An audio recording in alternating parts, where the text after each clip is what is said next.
Hello. Prashanth தானே பேசுறீங்க? ஆமா, நீங்க யாரு? நான் ஐஸ்வர்யா. நீங்க மேட்ரிமோனில ரெஜிஸ்டர் பண்ணிருக்கீங்க தானே?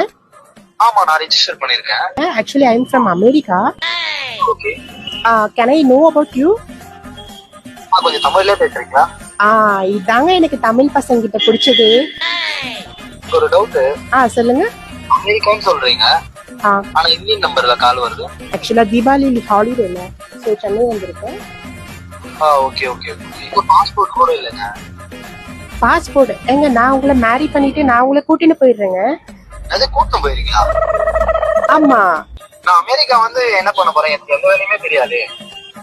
எங்க நீங்க வெளியில எல்லாம் போய் வேலை செய்ய வேணாம், அந்த அவசியம் எல்லாம் தேவையில்லை. அப்புறம் நீங்க வீட்ல இருந்து வேலை செஞ்சுட்டே இருந்தா மட்டும் போதும். வீட்ல என்ன வேலை செய்யணும்? வீட்ல சாமான் தேய்க்கணும். ஆமா. என்ன சொல்ல வரீங்க நீங்க? இல்ல சாமான் தேய்க்கணும், அப்புறம் வீட்டை கொஞ்சம் நல்லா கிளீனா மெயின்டைன் பண்ணா போதும். சரிங்க, வீட்ல பேசிட்டு ஃபர்தரா பேச சொல்லுங்க. அதே வீட்ல பேச சொல்றியா? நான் எப்படி பேசுனீங்க? யாரு? நான் யாரு? முரளி, நீயா? ஆமா, ஏரியால அப்படி இப்படின்னு சீனா போட்டுருந்த, இப்பதான் சாமான் தேவை போற. மச்சான், இல்ல மச்சான். டேய் வெயிடா